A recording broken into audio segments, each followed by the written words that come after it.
Imana biryoshye cyane noneho kwiherera nayo wifungiranye wowe nayo personnel nta wundi muntu kuko iyo uri gusengana n'abandi bantu iyo umuntu agambiriye guhinduka ni nko guhindukiza Imana ukayibwira ngo wireba ahandi reba kuri njyewe guhinduka ku mukristo ni ugutwi gushya ubumeze n'ijisho rishya ubumeze ubuhawe andi maguru.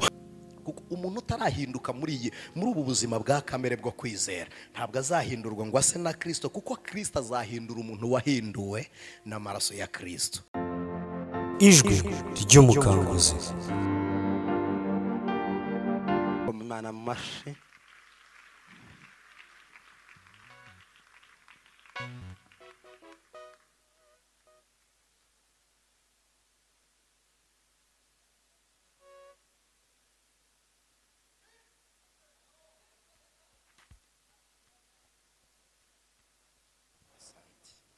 Haleluya. Tugire dutya. Haleluya. Tikafo. Ela ilokereza vegani. Nossa fala inote. Karite dessa vegani ngamazaro. Haleluya. Imana ishimwe. Yabwe icubahiro. Banzu byegereza umutima cyane. Osa fala inogere safi. Byegereza umutima cyane. Osalari merite la forma ninganda karizo. Ongera ubikurure cyane. Ibiganza birenze mu isi ubigeze imbere y'intebe y'Uwiteka. Umutima wuhuze n'uw'Imana. Haleluya! Asante.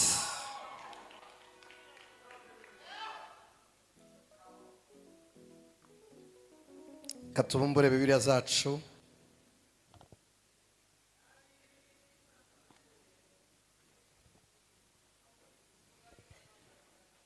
Kumenya umukiza bimbereye umugisha mwinshi ntabona uko nasobanura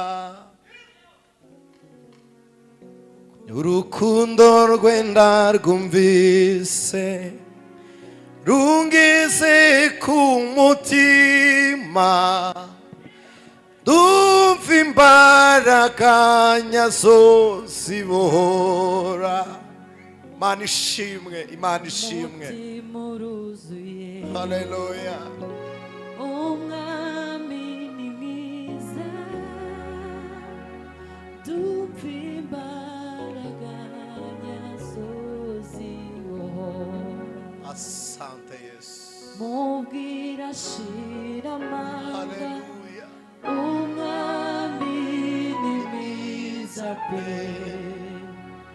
aruhuka umutima.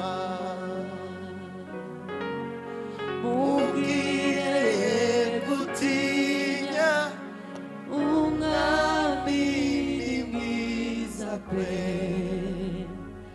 aruhuka umutima. Dusome urwandiko Pawulo yandikiye Abaroma ni igice cya 12. Iri jambo rimaze iminsi ndetse myinshi rinyura mu matwi yanyu ariko ndabinginga kubw'imbabazi z'Uwiteka twongere turisome. Pawulo yandikiye Abafilipi arababwira ngo simfite isoni zo kongera kubandikira bimwe nabandikiye mbere ngo kuko ari byo guhamya umwami wacu Yesu Kristo. Yego. Ubwo iri jambo rero ari rya Kristo reka twongere turisome. Turahera ku murongo wa mbere w'igice cya 12 urwandiko rwandikiwe Abaroma. Haravuze ngo nuko bene data ndabinginga kubw'imbabazi z'Imana ngo mutange imibiri yanyu ibi bitambo bizima byera bishimwa n'Imana ariko kuyikorera kwanyu gukwiriye. Kabiri haravuze ngo kandi ntimwishushanye n'ab'iki gihe ahubwo muhinduke rwose mugize imitima mishya kugira ngo mumenye neza ibyo Imana ishaka ari byo byiza bishimwa kandi bitunganye rwose. ndababwira umuntu wese muri mwe mbwirijwe n'ubuntu nahawe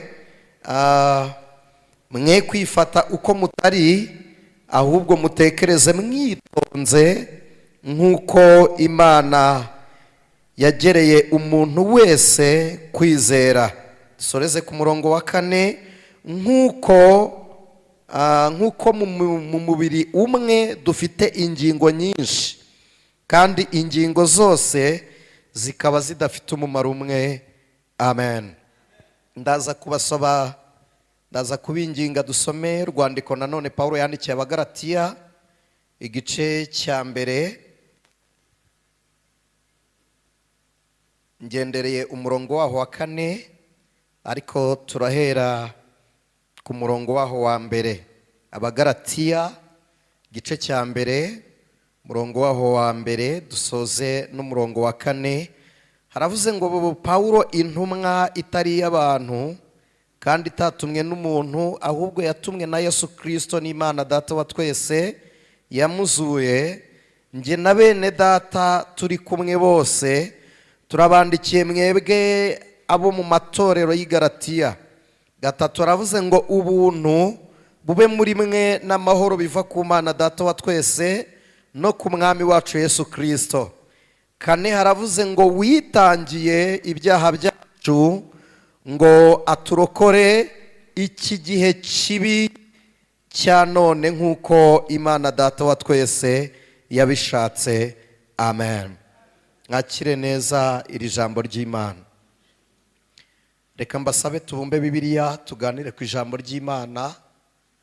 Abantu tutaziranye, nitwa Niyomugabo Anicet, ndi umukristo, ndi umupapa. Tugize umugisha wo kongera kuba mwari no torero, ntabwo turi abashyitsi, ndibwira ko muri Karuvari ntabwo ndi umushyitsi. Noneho by'umwihariko abantu dukunda gusengana muri aya masengesho y'uyu munsi wo kuwa 3. Imana ishimwe. Dusomye amagambo tumaze iminsi dusoma, ari naho teme cyangwa se insanganyamatsiko y'uyu mwaka iri, ivuga ngo guhinduka tugize imitima mishya. Aba ni Abaroma iki gihe Paulo abandikira, navuga ngo bari bameze nk'abari kwibere mu isi y'ivugabutumwa cyangwa n'ubutegetsi bw'igihe bari barimo. Ko Abaroma babwirizwa ubutumwa bwiza, bari mu bantu babwirijwe bumva ubutumwa atari yo ntego yari ibajyanye. Bafashe isafari nk'ibisanzwe, barapakinga nk'ibisanzwe nk'uko nawe ubigenza ugiye gutembera, bafata inzira bagiye Yerusalemu kwinezeza ko hari iminsi mikuru yagombaga gutuma banezerwa. Baragenda bafata amacumbi mu mahoteli y'i Yerusalemu. Ariko kandi Yerusalemu Abaroma bari baraye, hari abagabo bari bamaranye iminsi bagendana na Yesu Kristo. Hanyuma mu minsi itari myinshi, hari haciyemo iminsi mikeya Yesu azutse, i Yerusalemu barabizimije, barabicecekesheje. Hari itegeko ry'uko nta muntu n'umwe ukwiriye kuvuga amakuru ya Yesu w'i Nazareti. Ariko nubwo bamwe bugariye imitima yabo n'ubwenge bwabo ngo bibuze kumenya ibya Kristo, hari abandi bantu bari barakinguye imitima, hanyuma bafungura n'icyumba kimwe barasenga barimo. Bibiliya iravuga ngo bari mu mwanya umwe bahuje umutima, batungurwa n'ikiriri cy'umwuka wera. Imana ishimwe.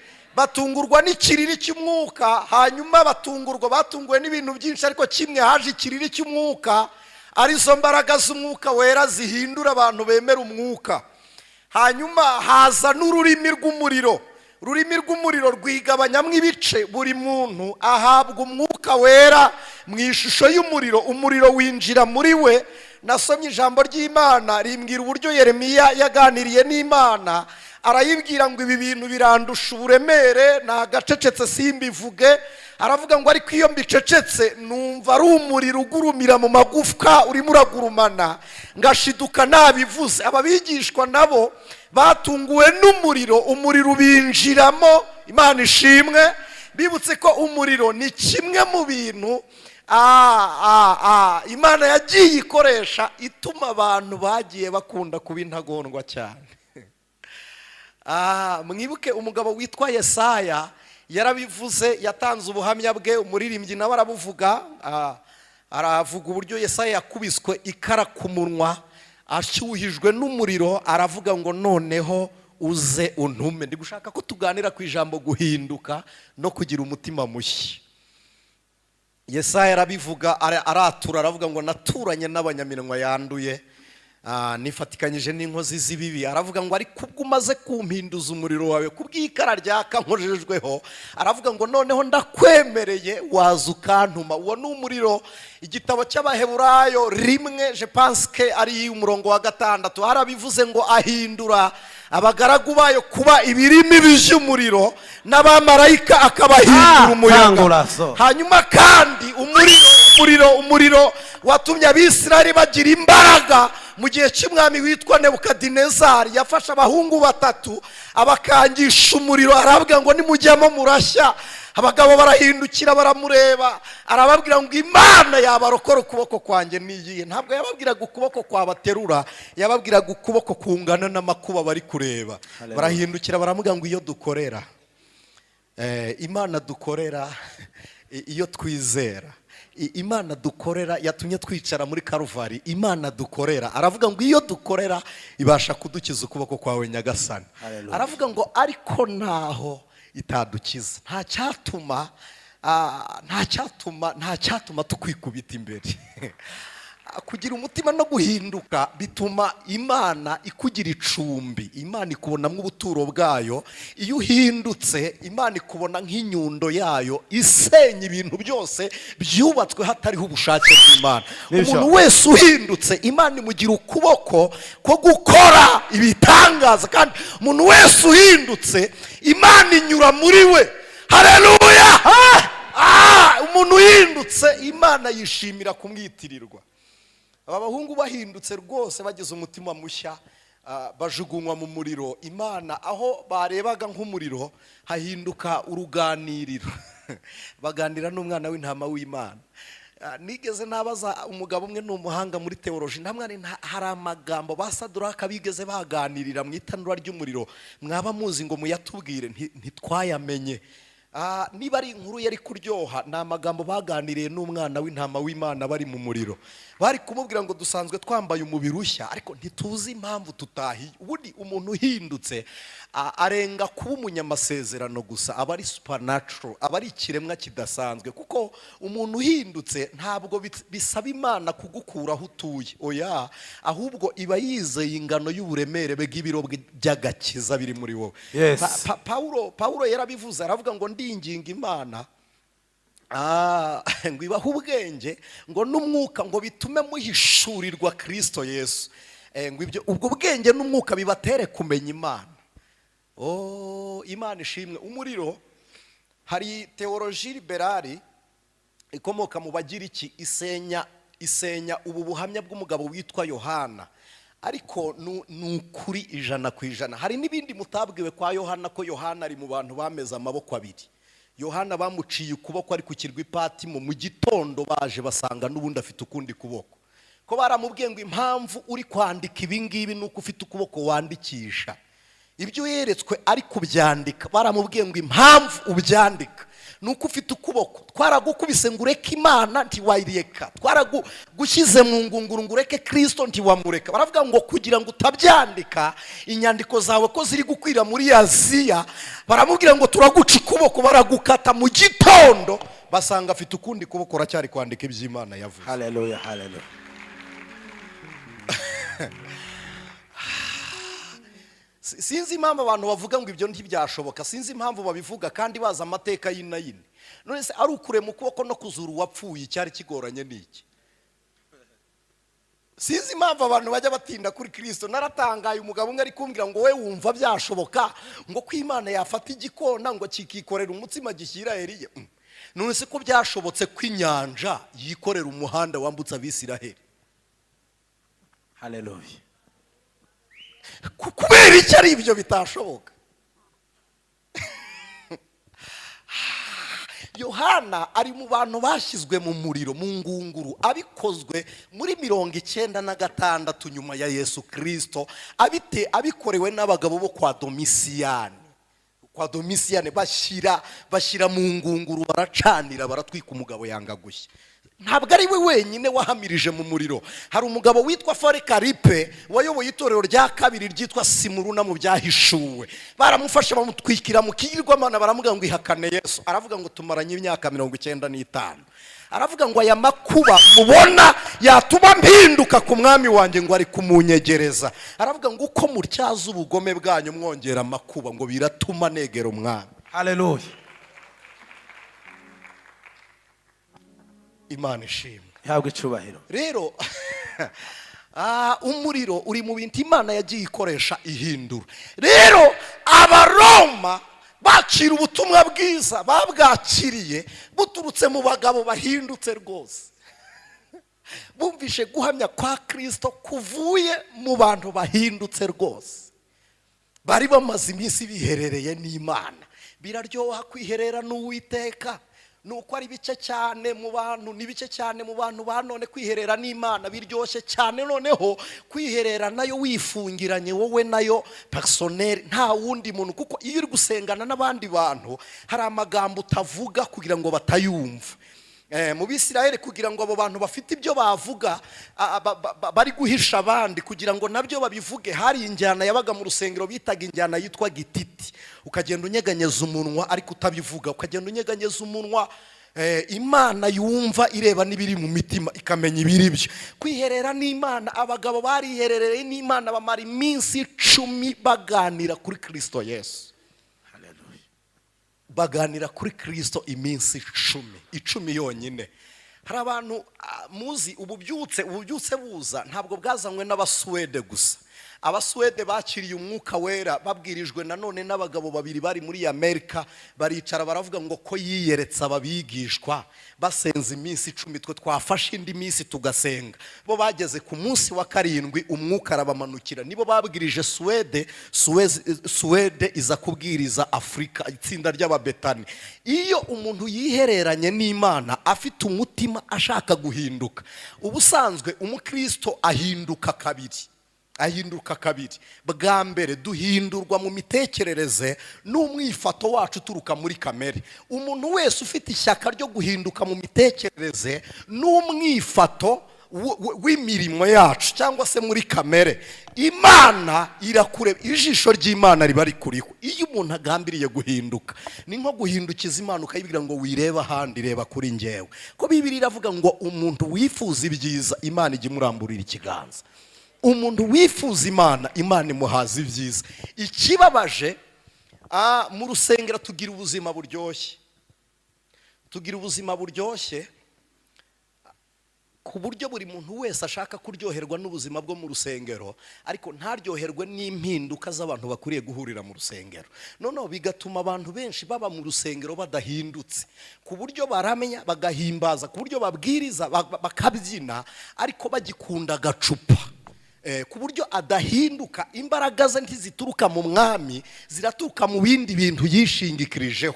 Pawulo arebye Abaroma aravuga ati mwe kwishushanya n'ab'iki gihe. Kubera iki? Ab'iki gihe nabo babigenza batyo, ariko kugira ngo imbaraga zacu zibe zitandukanye n'izabo, bo bagira umwete wo gushaka aho twuzurira imbaraga, bagira umwete waho dukura ibyishimo. Mwe kwishushanya nabo, ahubwo bo bazishushanye namwe.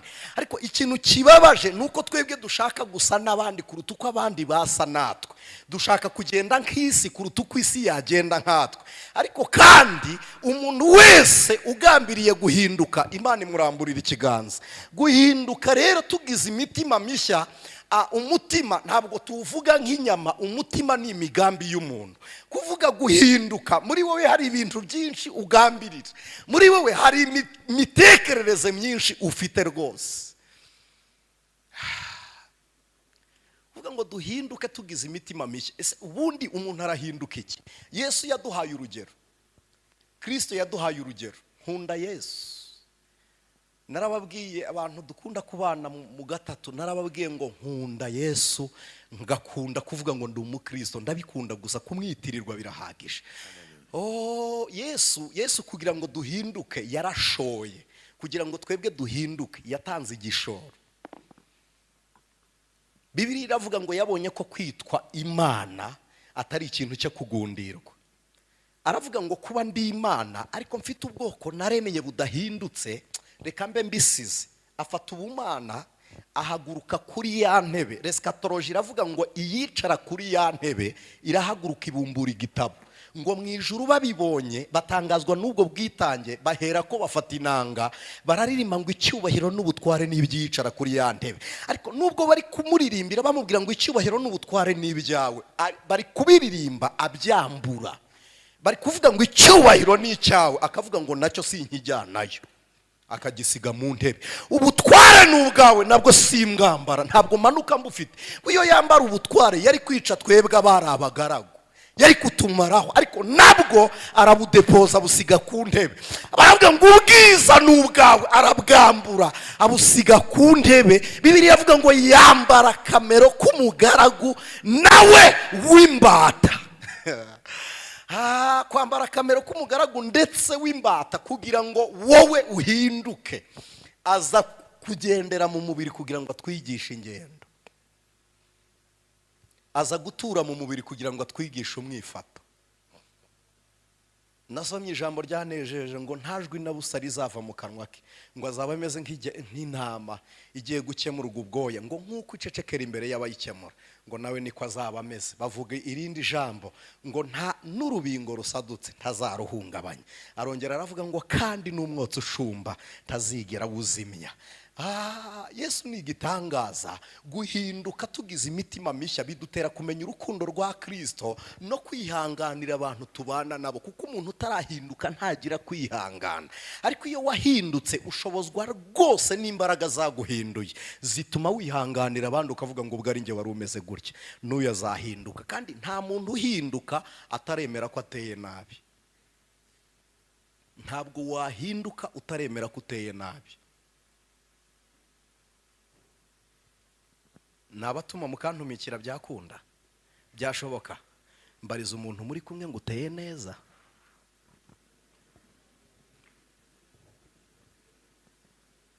None se kuteye neza siko akubwira? Akubwiye yego. None se ko muteye neza ubuhemu bwo mu rusengero buvahe? Ko muteye neza amagambo yo mu rusengero avahe? Ko muteye neza abakomerekera mu rusengero bakomeretswa n'abandi? Ko muteye neza, ko muteye neza abantu baririra mu rusengero barizwa n'iki? Ko duteye neza, ko duteye neza buriya bene data bakomeretswa n'iki?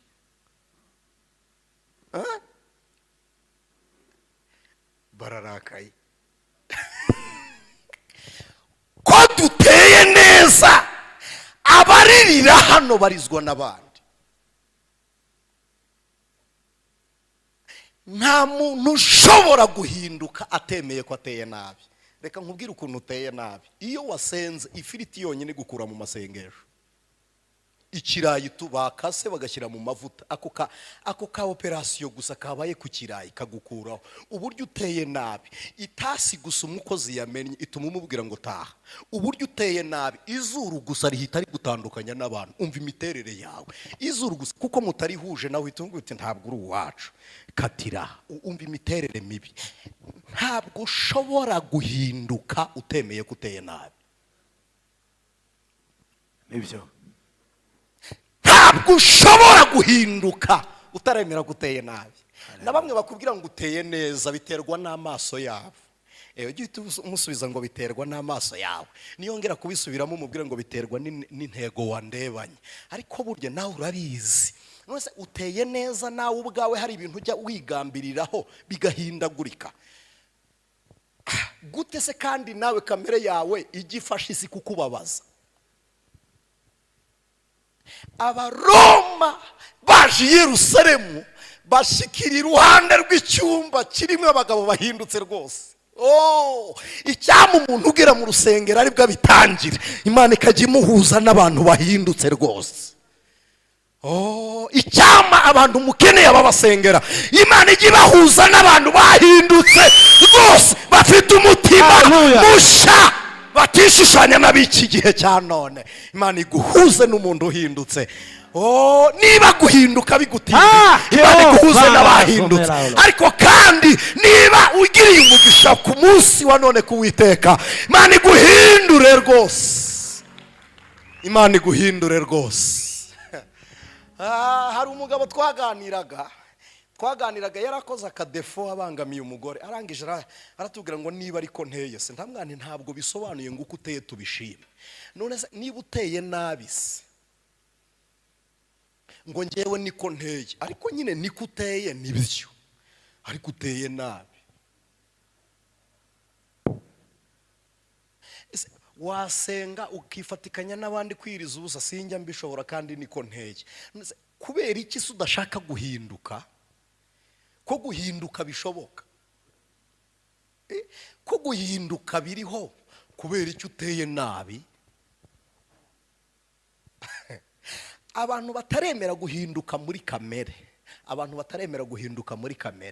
baza mu rusengero pe ndabarahiye, bararyoherwa, ibihe byo mu rusengero birabafasha bakaryoherwa, ariko ntibagira umucyo wa Kristo. Icyakora bashobora kuwutanga, muti bawukura he batawugira? Ntimuzi utuntu bita utugarura rumuri? Muratuzi utugarura rumuri?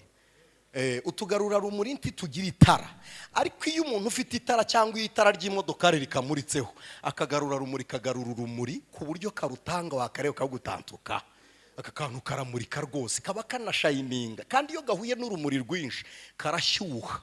Kagarura rumuri niko kameze. N'umukristo rero utagira umucyo wanze guhinduka aba ameze nk'akagarura rumuri, aririmba iyo yumvanya abandi, abwiriza ibyo yumvanya abandi, ariko impinduka zo muri we ntizishobora kumwegereza Imana.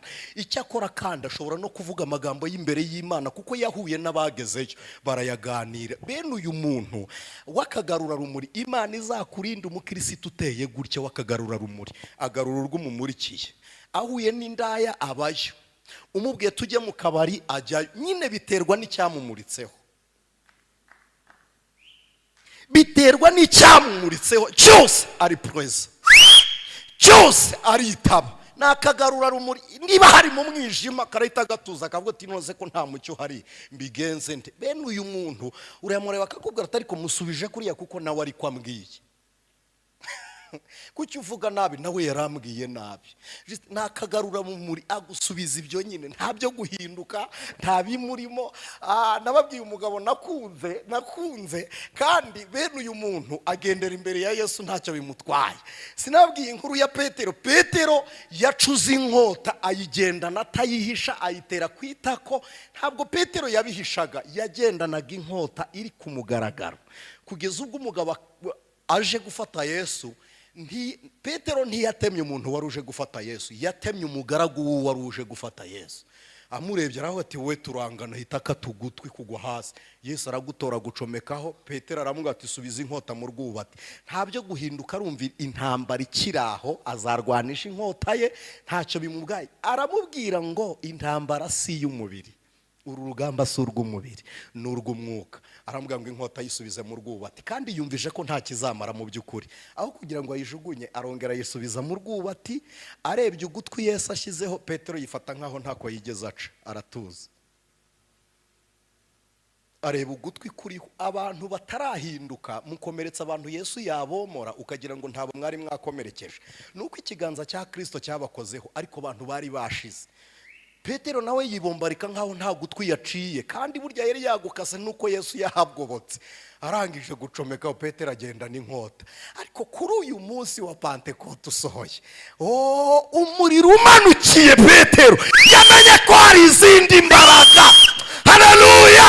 Arahinduka, yasohotse mu cyumba adafite inkota, aravuga ngo umwuka wera undimo arahagije.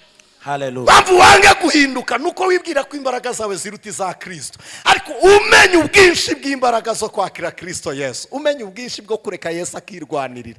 Byari bihagije rwose kuba umutsinzi tubiheshejwe n'imbaraga za Kristo Yesu. Hari umugore nakunze, Bibiliya imwita Mariya Magadalena. Ni inshuti nziza cyane. Mariya Magadalena yakundanye na Yesu, aramukunda kweli. aramukunda. Yesu yirukanye abadayimoni 7 muri Mariya Magadarena. Mariya aravuga ngo ubwo wirukanye ubuturo bw'umubi muri njyewe nzakorana nawe iteka ryose. Abana na Yesu baragendana. Yesu apfuye, Mariya Magadarena yamaze iminsi 3 atarasinzira. Aravuga ngo ngiyeyo none ndaba mpumanye n'ubundi sinagera imbere y'umwami nisha amategeko. Aravuga ngo reka ntegereze. Bukeye mu gitondo cy'umunsi wa gatatu kuwa mbere w'iminsi 7 niko Bibiliya ivuga, Mariya Magadarena ajya guhaha ibihumura neza. Aravuga ngo ndabijyana. Kubera iki? Yagize urukundo akunda Yesu, ariko ubuzima bwa Mariya ntiyabwinvestisa mu bitekerezo bya Kristo ngo atekereze nk'uko Yesu atekereza. Ko Bibiliya yatubwiye ngo mube muhindutse mugize imitima mishya, imitima mishya. Imana ishimwe. Mariya ntiyatekereza nka Kristo, ahubwo atekereza Yesu nk'umukiza, ntiyamutekereza nk'umuntu uhindura n'ubuzima. Mariya ahita atekereza Yesu nk'uwamaze kubora mu minsi 3. Ibyo byonyine byari bihagije kuba ataramuhaye ubuzima, byari bihagije gukinga ikirere cy'umwuka Mariya ntamenye ko Yesu yazuka. Bibiliya iravuga ngo bagiye ku gituro batazi ko yazutse, batazi ko ari muzima. Mariya Magadarena afata ibihumura neza. Iyo aza kumenya ko Yesu yazutse ntiyari gutwara ibihumura. Uzi impamvu afashe ibihumura? Aravuze ngo ningera kumva ya Yesu ndahatinda. Aravuga ngo kugira ngo umunuko wa Yesu uze gutuma muva imbere vuba, ntacyo mvuza agahinda kanje ntakagize, reka mfata ibihumura neza nimbi kubita imbere y'umurambo. Oderi y'umunuko wari guturuka mu mva iraza kuzabiranwa na oderi y'umubavu najyanye. Nibura uyu mubavu uratuma mpatinda umwanya. Afata umubavu. Hari abantu baza imbere ya Kristo batwaye umubavu w'imbaraga, akavuga ati mwami kugira ngo dukorane ntacyo, akangaka hera kuraka. Agashaka ibihumura neza akavuga ati hariya ndabizi, hera kuraka ngaka akakarunda hano. Twigeze twasenga amasengesho, twari dufite groupe twahamagariwemo nari kumwe na mwene data Marcel. Icyo gihe twari dufite amasengesho y'iminsi 3, ariko dushonje tudafite n'ibyiringiro byaho tuzakura ibiryo byo kurya dusoje gusenga. Noneho umunsi wa mbere twatangiye amasengesho dusanga bari guca ibigori, mu rugo, kandi babiciraga kubimara ko kara karima gatoya k'igikoni bari bahinze aho ngaho. Turangije dutera ibigori umubare, turavuga ati ibi bigori tutazaryaho, nitubiryaho turaba twisha amasengesho, ariko kandi nabwo nitubireka ntituzabibona, nitubika ibibisi ntabwo bizaba biryoshye. Turabyotsa iminsi 3 yashize dutwara ibigori mu mufuka.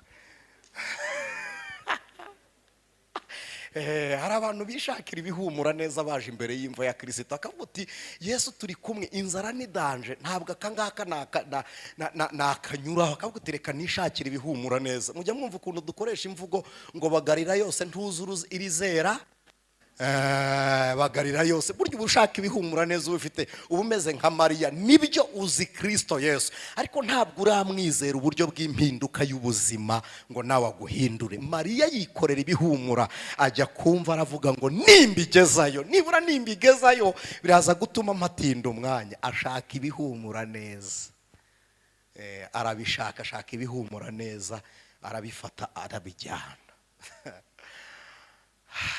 Numva Yesu anyemeza ko mbuze imbaraga ngo nge musenga iteka ntacyo nzamubura. Nawe wari wemezwa ko hari imbaraga nawe udafite? Nibura ngo ubwire Kristo ngo zime. Nkunda umugabo witwa Gidiyoni, yabyutse mu gitondo abona abamidiyani, yarababonye amaso ku maso. Ntiyavuze induru. Gidiyoni ntigeze anagira uti dore abamidiyani ngabare, ntabyo yakoze. Yarabacunze bateye umugongo aho, aravuga ati ubwo bateye umugongo nazamura ingano nkajya kuzihura. Imana iramurebera iravuga ngo abandi bari mu buvumo wazamutse. Marayika w'Imana aramureba aravuga ngo wamunye imbaraga we ndetse ugira n'ubutwari. Gidiyoni aravuga turambeshyeye. Reka. Umunyembaraga ari nge woroheje wo mu muryango w'iwacu. Iramubwira ngo jya mu bamidiyani. Gidiyoni ntiyabyumvaga. N'ubwa mbere yahuye na marayika, ariko akajya yumva marayika ari kuvuga ibintu bitari byo. Umunyembaraga ngewe Gidiyoni mwene Yowasi, umuhererezi wo kwa data, n'abatabaye sinabaherekeje ngewe Gidiyoni. Marayika aramubwira ati genda utere uzarwana. Ati reka. Amubwira ijambo rijya rintangaza ngo genda uko imbaraga zawe zingana. Zari zamukuye mu buvumo mu gihe cy'intambara. akazamuka akajya guhura ingano kugira ngo amare inzara abisiraheli. Uwo mutima gusa, uwo mutima mushya ukuvuga ngo mwe kwicwa n'inzara mpari, aho kugira ngo mwicwe n'inzara mpari ndazamuka banyice mbashakira icyo kurya. Icyo gusa gituma Imana ivuga ngo uyu wagize uwo mutima. Bibiliya tubwira ngo tugire umutima mushya. Uyu ugize uyu mutima gusa wo kurengera abandi yagira n'umutima wo kubitangira ku rugamba. Iravuga ngo intsinzi y'abisiraheli witangiye guhurira ingano nyibitse mu kiganza cyawe, manukana n'ingabo. N'ubwa mbere n'ubwa mbere no mu mitikirereze ntiyabyumvaga, ariko kuko yemeye guhinduka gusa, kuko abyemeye guhinduka birahagije gutuma Imana ivuga ngo ndakorera muri wowe. Nababwiye umuntu ugambiriye guhinduka aba ari kubwira Imana ngo hindukira, cebuka wongera undebe. Niko Dawidi yasenze, yaravuze ngo unyebuke wongera undebe mwami. Umuntu ugambiriye guhinduka aba ari kubwira Imana ngo ntunyirengagize, ndi imbere y'amaso yawe ongera undebe. Kubera iki? Uko turi guhinduka, haleluya, atukuza Imana igenda ibona turi mu bushake bw'ishyaka rya Kristo Yesu. Iravuga ngo antuka umuntu ugeneye ni wowe, uwo nkeneye ni wowe, uwo nashakaga ni wowe. Imana ishimwe. Mariya Magadarena nubwo agiye yibeshe agatwara ibihumura neza, ariko omwe yabyutse abandi baryamye. Omwe yabyutse abandi basigaye mu buriri. Mariya Magadarena akigera ku gituro ngo asanga igitare cyakuweho, ararunguruka arebye mu gituro abura umwami, ahasiga ibihumura neza. Aravuga ngo biramvuna simbitindana. Ariruka abwira Petero na Yohana, aravuga ngo umwami bamutwaye none muraryamye. Baza biruka bahageze, Yohana ntiyinjira, Petero arinjira. Ahageze babona imyenda y'ibitare, barebye babona imyenda. Petero aravuga ati ni imyenda ihari, umwami bamujyanye. Dore ikintu gitangaje, Petero avuye mu mva ya Yesu yahise afatiraho akubitamo ipantaro asubira ku mazi, yakubisemo ikabutura asubira kuroba. Aravuga ati tipe yapfuye ntawe uhari, n'umubiri we ntituza ahuba. Ahita akubitamo ikabutura asubira ku mazi ajya kuroba. Umuntu ubana na Kristo adahindutse, iyo isezerano ritinze gatoya urahindukira ugahita uvuga ariko mfite uburyo nakirwanaho. Kuko kubera nturahinduka nyine, hari uburyo wirwanaho. Iyo utewe gato gusa kujya mu bapfumu biroroshye, kuko ntufite ubuzima muri wowe bwa Kristo, nta guhinduka bihari. Iyo ushutswe gatoya gusambana biroroha, iyo uguwe gitumo gatoya kuvuga amagambo mabi biroroha. Petero avuye kumva atabonye Yesu, kandi gitangaje babizi neza ko akwiriye kuzuka, barabibwirijwe, ariko kuko batahindutse ntibafite ubuzima bwumva Yesu mu makuba. Guhinduka k'umukristo ni ugutwi gushya ubumeze, n'ijisho rishya ubumeze, ubuhawe andi maguru, ububonye andi maboko agutambagiza mu gihe, haleluya, isi yagutsikamiye. Iyo uhindutse perimoni ya horiya, ubuhawe ibirenge bikugendesha hejuru y'umuraba, ubuhawe amaboko akurwanirira aho wananiwe, ubuhawe amaso areba imbere y'Uwiteka, haleluya. Kuko uwo mutima uhindutse niwe Imana iganira nawo, niwe Imana ivugana nawo. Uwo mutima uhindutse niwe ubika ibyiringiro. Uwo mutima uhindutse niwe Imana yita intwari, niwe Imana yita intwari. Uwo mutima uhindutse niwe wuzura umwuka, niwe uhinduka. Uwo mutima uhindutse niwe uzumva ijwi ry'impanda. Uwo mutima uhindutse ubaye mushya utagishushanywa n'ab'iki gihe, uhinduka icumbi ry'Imana, niwe ubuturo bw'Imana. Bibiliya ivuga iki? Ngo mwanyubakira nzuki, niyo hantu natura ubuturo mwabukurayo, ngo nta handi, ngo keretse umuntu ufite umutima umenetse. Guhinduka mu mutima ni ukubwira Imana ngo ba muri njye. Ni ukubwira Imana ngo tura muri njyewe. Nkunda agakobwa banyaze bagatwara nk'izindi mbohe bisanzwe, ariko kageze muri Siriya akabwira Namani ngo ntabwo tujya tuyoborwa n'abantu barwaye ababembe.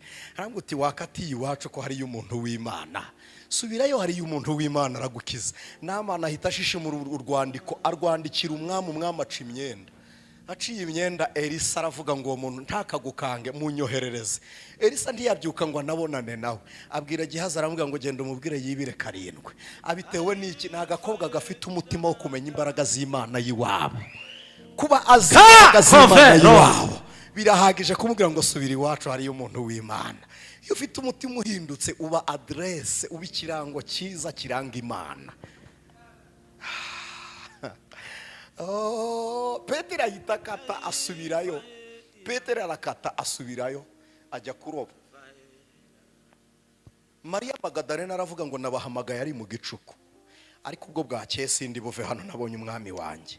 Akitegereje gatoya ngo abona hari umwenda ku murambizo hahindutse umugabo. Ararunguruka arebye umugabo, amarira ya Mariya ntiyahora, amarira ye ntiyerekera kuza, akajya arunguruka ariko ahanagura amarira. Ariko nubwo uri hariya ariko umwami wanjye bamujyanye. Tekereza umutima Mariya yari afite ku buryo yarawufunze ntiyamenya ko ari kureba marayika, akajya amubona nk'abantu basanzwe, kuko si marayika Mariya ari gushaka Kristo Yesu. Kugeza ubwo byakinze umutima wa Mariya, umutima ukajya umubwira ngo abo nibo batwaye umwami wawe. Arabitegereza abona no ku maguru naho, ku mutwe hari marayika, no ku maguru aho bari bakize Yesu ahabona undi marayika. Baramubwira ngo mugore kuri kurira, arababwira ngo nuko nabuze umwami wanjye. Urarizwa n'iki? Nta mwami ndeba. Arabibazwa n'abamarayika, n'abagabo badasanzwe asi ntabamenyereye. Arebyemo arababona ntibigeze bamunyuraho, ibyo ntashaka no kubimenya, ariko umutima we urashaka umwami we. Arababwira ngo umwami wanjye simureba. Yesu arebye Mariya, ahagarara inyuma ya Mariya, aramubwira ngo mugore niki kikuriza? Mariya ntiyahindukira ngo arebe Yesu, ahindukira yubitse umutwe, aramubwira ngo mutware niba ari wowe untwariye umwami. Mugira umutima ushaka Kristo Yesu, niba ari wowe untwariye umwami mumpe nanjye njye kumushyingura. Yesu aramureba aravuga ngo ntabwo naguma kwiterera agahinda umukunzi. Umugore wasize igicuku akazinduka mu gitondo, umugore waje abigishwa badahari, Yesu aravuga ngo sinaguma kugutera agahinda.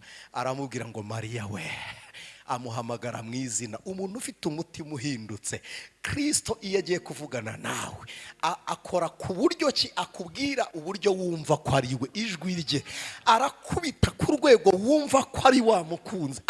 Umuntu ugize umutima uhindutse avugana nawe ku rwego udashidikanya, ukumva neza ko ari umukunzi we. Aravuga ngo Mariya we. Mariya yumvishe ijwi rimuhamagara, aravuga ngo Rabuni, databuja. Burya uri hano nagushakiraga mu bagiye, nakunze Yesu. Mariya ngo ajye kumuhobera, Yesu aravuga ngo hoya. Aravuga ngo hoya, ngo ahubwo genda ubwire n'abandi duhurire hamwe n'ababwiye. Genda ubabwire duhurire hamwe n'ababwiye, kuko hari umugabo wari wavuyemo yagiye kuroba. Aramubwira ngo mububwira na Petero umubwire, muzasome Bibiliya. We yamuvuze mu izina kuko yari yacomotse kare. Na Petero umubwire nawe duhurire hamwe n'abandi. Mariya ahageze arababwira ati ariko kandi burya mukihakura ibirenge, mukihava imyenda yabaye marayika, mukigenda gusa ahari ku mirambizo nahabonye umuntu, ahari ku mutwe mpabona undi. Mukigenda mu gashyamba, ka gashyamba karindwa, umutware wako ntiyarahari, ahubwo nabonye umukiza wanjye. Arambwira ngo nze mbabwire duhure. Aravuga ngo tugende tujye guhura. Yesu araza abageze imbere. Imana ishimwe. Haleluya, haleluya. Abageze imbere baranezerwa, baravuga ngo uguzutse ugaruye ubwami. Nanone umutima ntibamwizera, baravuga ngo noneho ubwo utagipfuye ntibazongera kukwica, nibwo ubaye Mesiya nyamesiya. Buke iminsi 40 ishize arazamuka yigira mu ijuru. Hagiye baravuga ati kandi se bigenze bite? Bifungirana mu cyumba. Petero aravuga ngo sinsubira kuroba, ndagumana nawe. Umutima wari wahindutse. Aravuga ngo cyagiye naragiye wapfuye urazuka uransanga. Aravuga ngo uyu munsi singusiga. Abantu bizera Kristo wazutse bakwiriye kugumana nawe. Iyo ugize umutima uhindutse uguma hafi y'umucunguzi. Hamwe wahuriye nawe urahaguma, hamwe mwavuganiye urahaguma, hamwe yiyerekanira urahaguma. Petero aravuga ngo noneho singenda ndifungirana hamwe n'abandi. Umwuka wera amanutse asanga Petero arahari, nawe yuzura umwuka, akubita umuryango, ahagarara imbere y'Abaroma n'Abagiriki. Aravuga ngo umwe mwishe mukamubamba. abaroma babyumvishe nabikirira cy'umwuka wo muri Petero kijya mu baroma buzura umwuka wera, ariko bamaze kuzura umwuka wera bakomeza gusa n'abandi kandi bagira impano z'umwuka. Pawulo arabandikira abaga ngo noneho muhinduke rero. Ubwo muzi kuririmba mwe gusa n'abandi bataririmbira Imana yanyu, none nimuhinduke ntimuse nabo. Ubwo noneho muri abanyamasengesho mwe gusa nabo hanze badasenga, nimuhinduke rwose. Ubwo mwagizwe bavuga butumwa bishyanga ry'Uwiteka, none nimurekeraho gusa n'abandi, nimuhinduke rwose. Aravuga ngo kandi kirenze kuri cyo mugize imitima misha. Haleluya! Imwe mwari mufite mudatekereza bimwe mwatekereza, ahubwo kugeza ubwo yavuze ijambo nkunda, yavuze ngo murekeraho kwibwira ibyina mwifuza ibyo mu ijuru, ngo aho dutegereje umukiza kwazava. Aravuga ngo ariko twebwe iwacu ni mu ijuru. Nibyo. Ndasoje dusenge. Yari afite ikigaragazo Pawulo yigeze yarwaye ijisho. Abantu bavuga ngo mubikura he, hari theology zibaza ngo kuki zidaprefera ngo zibabwire icyari cyo, babwire ngo ni ijisho. Ni ajya mu Bagalatiya yagiye kwivuza ijisho, ahageze asanga abarwayi ni benshi, abaganga ni bakeya. Pawulo atonze umurongo ategereje muganga, yumva ntibivamo, yari yarahindutse, yumva ntabwo bivamo gutegereza. Abajya imbere aravuga ngo sinje kurwanira umwanya wo kuvura amaso, aravuga ngo nje guhamya Kristo twahuye ndi kugida amasiko. Baravuga ngo wajyaga kureba iki, bagira ngo ni muganga mushya wo kuvura amaso waruriye. Aravuga ngo hoya nahuye n'uwari mu isi wapfuye, umwe wabambwe, twarahuye. Aravuga ngo twarahuye ndi ku ndogobe yanjye ngenda. Aravuga ngo najyaga kurenganya akuramo impapuro, aravuga ngo isi transfer y'abanga hoya. Aravuga ngo ni urwandiko abanyedini bari babaye kugira ngo ndenganye ubwoko bw'Imana, ngo ariko narahindutse. Aravuga ngo Kristo narwanyaga niwe ndwanirira. Haleluya! Aravuga ngo narahindutse, ntabwo ari transfer ya muganga. Aravuga ngo iyi ni idini ryari ryamaye ngo nica abavuga Yesu. Aravuga ngo ariko nanjye ni muntega amatwi, mugiye mutegereje muganga nanjye mbabwira inkuru ya Kristo wamvuye ubunyamaswa nari mfite ku mutima, akangira umuntu muzima nkaba mfite ibyiringiro byo kumubona. Pawulo yavuye i Galatiya atabonanye na muganga, yari yagiye kwivuza, ava yabasengeye buzuye umwuka wera, arazamuka ntiyongeye no gusubira kwivuza amaso. Umuntu yindutse ugize umutima mushya. Stefano bamukubise amabuye bakabona arahuze, yari yarahindutse. Ibyo byo gukubita umubiri ntibimure, yari yarahindutse. Bamukubita ibuye akabona hari igipata kivuye ku rugi, akavuga se urugi rukinguka biti. Bagakubita irindi buye ry'urwasa yakarunguruka, akavuga atari ko mbonye n'ikigufuri kivaho. Bamukubita ibuye bakabona arahuze, ariko we baragutunga agatoki ukaza ugakurikiye ukamute ni njye uvuze. Ariko ndi bamukebutsaga bakoresheje amabuye, akavuga ati narahindutse. Kugeza ubwo yabonye irembo rifungutse, aravuga ngo bababarire ntibazi icyo bakoze. Mu yandi magambo bankinguriye ijuru kandi bazi ngo bari kunyica. Aravuga ngo bababarire, ntabwo bazi icyo bakoze. Abo ngabo bakugerageza, wirirwa uvuga ubwira Imana ngo ni ibigeragezo mu murima w'Uwiteka, mu murima Imana yaguteyemo. Niba Imana yashimye baza gusoroma imbuto wera zo kwihangana, abo nibo basaruzi b'imbuto zawe. Haleluya! Ntabwo Imana yakwima basarura imbuto rero. Hari n'abazitotorera hasi, hari abazisoroma batazirya, akajya asoroma akandagira. Abo ni abasaruzi bawe. Uzabihanganira ariko ugize umutima mushya uhindutse rwose. Muranyemerera dusenge? Waba ugize icyifuzo se ngo abe ari wowe uhaguruka dusengane? Uburyo ushaka guhindukamo nibwo Imana izaheramo iguhindura usa nayo. Kuko umuntu utarahinduka muri ubu buzima bwa kamere bwo kwizera, ntabwo azahindurwa ngo ase na Kristo, kuko Kristo azahindura umuntu wahinduwe n'amaraso ya Kristo. Azahera kuri ayo maraso yongera kugire mushya, uhindurwa use nawe. Ariko niba utarahinduka uzasunikirwa muri gihenomu. Guhinduka none ni uguhagarara muri pozisiyo y'abantu Kristo azaza guhindura, tugahinduranwa na Kristo. Rero niba ugize icyifuzo jya juru dusengane.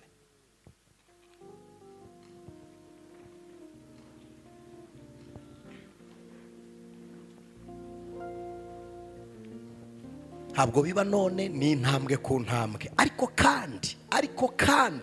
kandi mu mutima wawe ni wowe ubigambirira. Ndaza gusaba abashumba bacu banyemerere nsenge. Mana, turagushimiye. Wabonye ko umwana w'umuntu ari mubi, ububi bwe burarenga butwinjiza mu rupfu, turapfa. Watubara mu bariho ntutubone, niko Paulo yahaye ubuhamya aba Efeso. Yarababwiye ngo mwari mwisi mutagira Imana rurema. Aravuga ngo ariko kandi ubu mwigijwe hafi n'amaraso ya Kristo. Imana yabonye ko imikorere yacu idatunganye, niko ijambo ryawe ryatubwiye ngo kwibwira kw'imitima yacu ari kubi gusa kugeza iteka ryose. Urangije uravuga ngo reka mbaho umutima mushya. Dawidi niko yavuze, yaravuze ngo undeme mwundi mutima. Aravuga ngo umvugute, aravuga ngo unyezeshe Yobu ndera. Natwe turahagaze mwana. Hari imiterere igidutungura kandi turi abakristo. Hari kamere yanze guhindura kandi turi abizera.